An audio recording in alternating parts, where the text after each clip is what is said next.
এই পর্যায়ে মঞ্চে ডাকবো 2026-এর দেশ সেরা মেধাবী পাখিকে। পাখি আপনাকে মঞ্চে আসার জন্য অনুরোধ করছে। পাখিকে সম্মাননা প্রদান করবেন আমাদের প্রধান অতিথি জনাব সুলতান মাহমুদ বাবুল সাহেব। পাখি, তুমি কি কিছু বলতে চাও? আসসালামু আলাইকুম। আজকে আমি এই সাফল্যের মুখ দেখতে পাইছি আমার মা, বাবা ও শিক্ষকদের জন্য, বিশেষ করে আমার বাবা রহিম মিয়া। আমি আজকে তার সম্পর্কে কিছু বলতে চাই। যেখানে আমার জন্মদাতা মা বাবা আমার জঙ্গলে ফালায় দিছিল, সেখানে এই রহিম মিয়া আমার বুকে তুইলা নিছিল।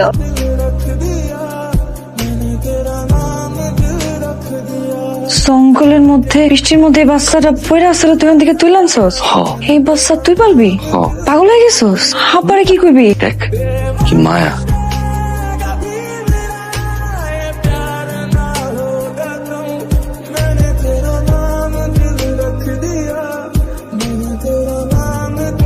মাশাআল্লাহ, দেখছো টাকাই আছে। এখানে তো একটা নাম রাখা দরকার। কি নাম রাখবো? হ্যাঁ, ওর নাম পাখি রাখি। পাখি। পারো পারো।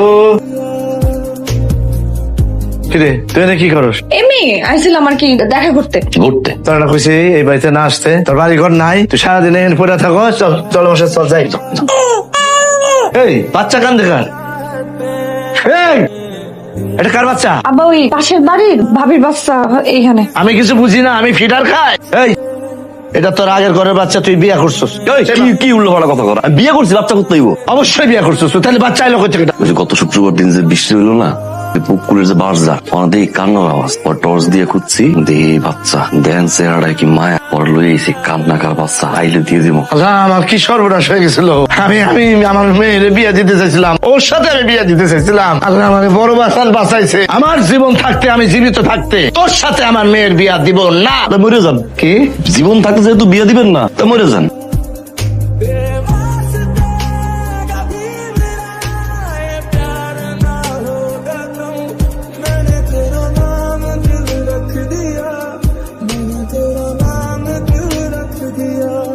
এই যে যাইতেছো স্কুলে, সারুর কথা ঠিকঠাক মতো শুনবা। হ্যাঁ, না শুনুন না, শয়তানি করবা না। করুন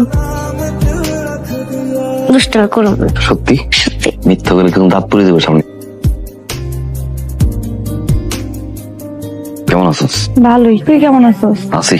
পাখি মায়ের চুলটা তো ভালো করে বাঁধতে পারে নাই। এই প্রত্যেক দিনে খারাপ থাকিস কি জন্য? তোর নাম বলছে বাড়ির বাইরে না আসতে। আরে খাটাসের সাথে কি আর বাড়ির বাইরে আসবি না। আচ্ছা, আমি না প্রত্যেকদিন স্কুল যাওয়ার সময় দেখি ওই আন্টি তোমার দিকে তাকে আসছে, আবার তুমি তার দিকে তাকে আসছো, কিন্তু কিছু করে না। ঘটনা কি? ভালোবাসা করো নাকি? করি। তাহলে বিয়ে করো না কেন? প্রত্যেক ভালোবাসার গল্পে আম্মা একটা করে ভিলেন থাকে। আমাকে ভালোবাসার গল্পে এই শালার দাদু সে ভিলেন। হে মারা যাওয়ার আগ পর্যন্ত নাকি বিয়ে দিব না। তাই আপনি কবে মরবেন? কানে শুনি না, জোরে বলো। আপনি কবে মরবেন? আপনি মরে তো বাপের বিয়েটা হয়। বাপের মতন ফাজিল হইছো না? হ্যাঁ, আমি মরলে তারপর ইন্নালিল্লাহ পড়বা, তারপর বাপের বিয়া করবো। ও মা, এগুলো পড়ুন না। কিন্তু কোয়েশ্চেন যদি বেঁচ থাকতে আপনার মেয়ের সাথে আমার বাবার বিয়ে দিবেন না। পাকনামি করো, বাপের মতো পাকনা হইছো না। আপনার কি আছে? আপনি মরে তো বাবার বিয়েটা দিতে পারি। থাপ্পড় দিয়ে তোর দাঁত ফালাই দিব, ফাজিল মেয়ে। থাপ্পড় দিব? থাপ্পড় দেবেন? একদম ইজ্জে মাঠে ফেটে দিব। পাটা মারতো, এটা দে কেমন সাহস। হ্যাঁ, ফেটে দিছি।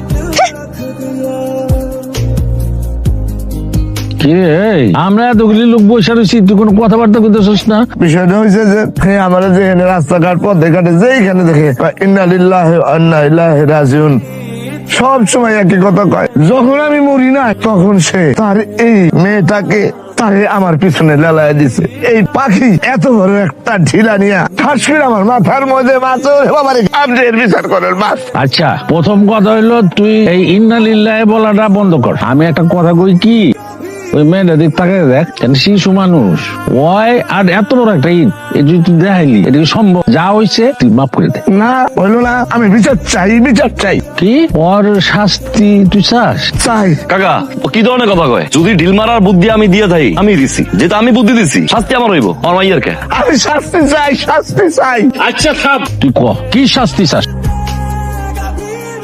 কয় মিনিট আছে আম্মা? শেষ তাই? আশেপাশে কেউ আছে? হ্যাঁ, আশেপাশে কেউ আছে? নাই। ওই রহিম, তার তো কপাল খুলছে। কে? ওই যে তোর পারুর বাপ আছে না, মরিস।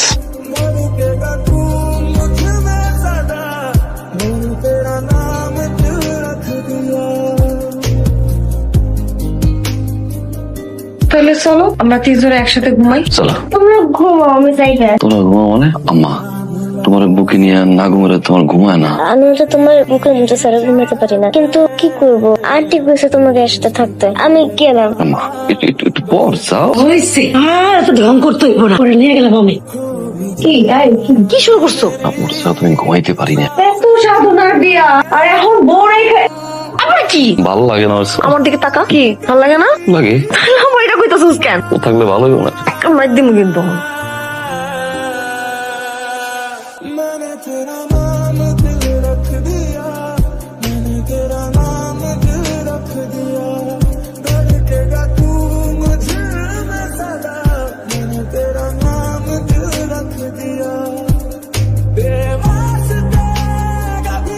পাখি, মা ভিতর থেকে তরকারির একটা পাতিল আসছে, ওটা একটু নিয়ে আয় তো।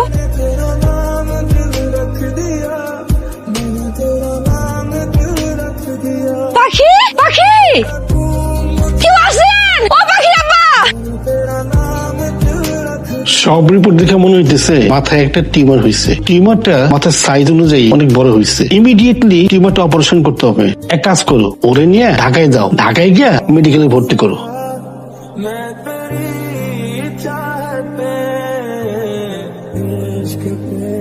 কি ভাই, সিট লাগবো? ও ভাই ভাই আমার মাইয়াটার অবস্থা ভালো না, পড়াশোনা করানোর কথা বলছে। ভাই সিট তো খুব কম আছে, সিট না এত রুগীর চাপ। আমার একটু জানাশোনা আছে, একটু খরচাপাতি করলে ব্যবস্থা হয়ে যায় আর কি। খরচাপাতি খরচাপাতি মানে খরচাপাতি, আপনার মায়ের বেড ভর্তি করবেন, এটা জন্য খরচাপাতি লাগবে না? কেমন কেমন কমসে কম 20,000 টাকা তো লাগবে। লাইনে যাই। আরে ভাই লাইনে খাড়াই লিখে অপারেশন থিয়েটারে যাইতে পারবেন না। শুনেন, মায়ের চিকিৎসা করাবেন, অপারেশন করাবেন, 20,000 টাকা খরচ করবেন না। ভাই 2,500 টাকা দিয়ে ব্যবস্থা করে দাও। ভাই আমার সাথে ফাইজলিং করতেছে। 2,500 টাকা দিয়ে ওই বেডশিট আর বালিশের কভার, ওই যে ফ্লোরে যখন মানুষজন থাকেন ওরকম ফ্লোরে শুয়ে থাকবে। শোনেন, সরসল মানুষ, আপনার কথা আমার ভালো লাগছে। আপনার জন্য সর্বশেষ 15,000 টাকা, এটা যদি হয় তাহলে আমরা তলব করেন।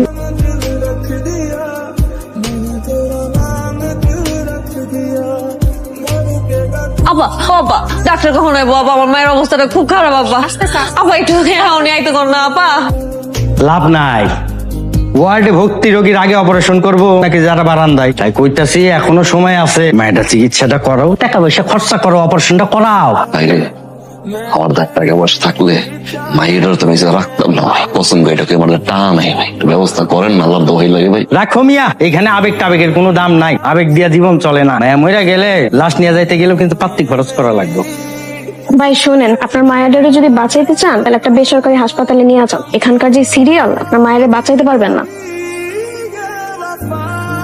পাখির অপারেশন করাটা জরুরি। আপনারা এখনো বসে আছেন কেন? ওর অপারেশনের জন্য 1,05,000 টাকার মতো খরচ হবে। টাকাটা যত তাড়াতাড়ি অ্যারেঞ্জ করতে পারবেন ওর জন্য রিস্কটা কমে যায়। স্যার কিছু পুরোনো করে একটা কথা কই। বলুন। স্যার আমরা গ্রামের সহজ সরল মানুষ, আমি স্যার ওই মাটির পুতুল পুতুল বানাই আর কি। 10 টাকা 20 টাকা করে বেশি, বছরে একবার মেলা হইলে বেচা কিনা ভালো হয়। স্যার আমরা গরিব মানুষ তো, 5 লাখ টাকা অনেক টাকা, কমাইতে পারবেন স্যার? দেখুন, বিষয়টা তো আমার হাতে না, টাকাটার ব্যবস্থা করতেই হবে। এই টাকা আসলে ভাই, এই টাকা দিয়ে এত মাইয়ারে তুমি ভর্তি করে ফেলাইলা, এখন এতগুলা টাকা তুমি কই পাইবা? কেউ না কেউ তো আছে না, সাহায্য করবো। মাংসের কাছে হাত পাত ভিক্ষা চাও, তাও আমার এটা বাঁচো।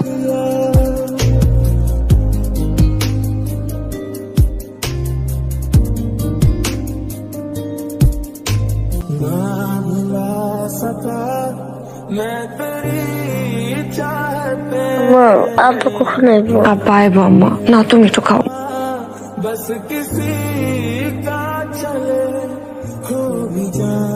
দর্শক, এই সেই ভাইরাল শিশুটি যে 100 পশু পাখির উপরে ডাক দিতে পারে। আমরা এখন তার মুখেই শুনবো সে কি কি পশু পাখির ডাক দিতে পারে।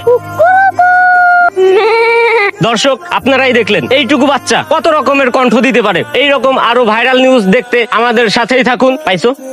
ওকে, ঠিক আছে, ধন্যবাদ সবাইকে। চলো ভাই আপনি সাংবাদিক না? হ্যাঁ ভাই এই যে ভিডিও করলেন সবাই দেখবে না? এটা দেশের মানুষ তো দেখবেই, এখন বিদেশের মানুষও দেখবে। ভাই আমার একটু উপকার করা যায়? কি উপকার? ভাই আমার মাইয়া পাখি হাসপাতালে ভর্তি, ওর ব্রেন টিউমার হয়েছে ভাই। ডাক্তার কইছে অপারেশন করাইতে, অনেকগুলো টাকা, গরিব মানুষ এত টাকা কই পাবো ভাই? মানুষের কাছে সাহায্য চাইতেছি, 10 টাকা 20 টাকা অনেকে দেয়, কিন্তু সবাই বিশ্বাস করে না ভাই। অবশ্য বিশ্বাস না করাটা তো স্বাভাবিক না। কত মানুষ আছে বাটপারি সিটারি করে, হাজারটা বাটপার সিটারের মাঝখানে গিয়ে একটা সত্য খুঁজে পাওয়া যায়। ভাই আমার মাইয়ের খবরটা একটু কর না। অনেক ভালো মানুষ আছে না বাসায় ভাই, করেন না, নিউজ করবেন ভাই। আরে ভাই, এটা কি কোনো টিআরপি নিউজ, কোনো ভাইরাল নিউজ? আর আমার বছর গালি কি আপনি খাইবেন? ভাই আপনি ভাইরাল নিউজ নিয়ে আসেন, ভাইরাল নিউজ দেখাবো না, এগুলো দেখান যায় না ভাই। এই গাড়ি কল। ভাই ভাইরাল টিআরপি তো আমি বুঝি না, আপনার মনে হয় বিশ্বাস হয় না? এই সামনে মোড় দিয়ে হাসপাতাল আপনি দেখছেন, আপনি নিজে দেখেন, ডাক্তার লগে কথা বললেন, এরপরে যদি বিশ্বাস হয়। ভাই রিকোয়েস্ট করেন না প্লিজ, আমার অনেক কাজ আছে, পরবর্তী স্লট ধরতে হবে লাইভের জন্য, আমার মাফ করেন ভাই।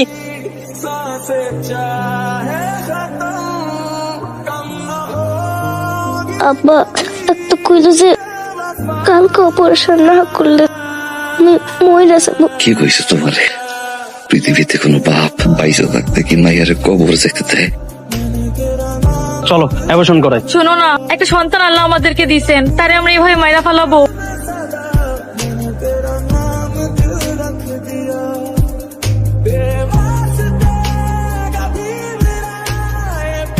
জনদরদি পার্টি সাধারণ মানুষের পাশে ছিল। এই মেয়েটার পড়ালেখার দায়িত্ব, বড় হওয়ার দায়িত্ব পর্যন্ত জনদরদি পার্টি।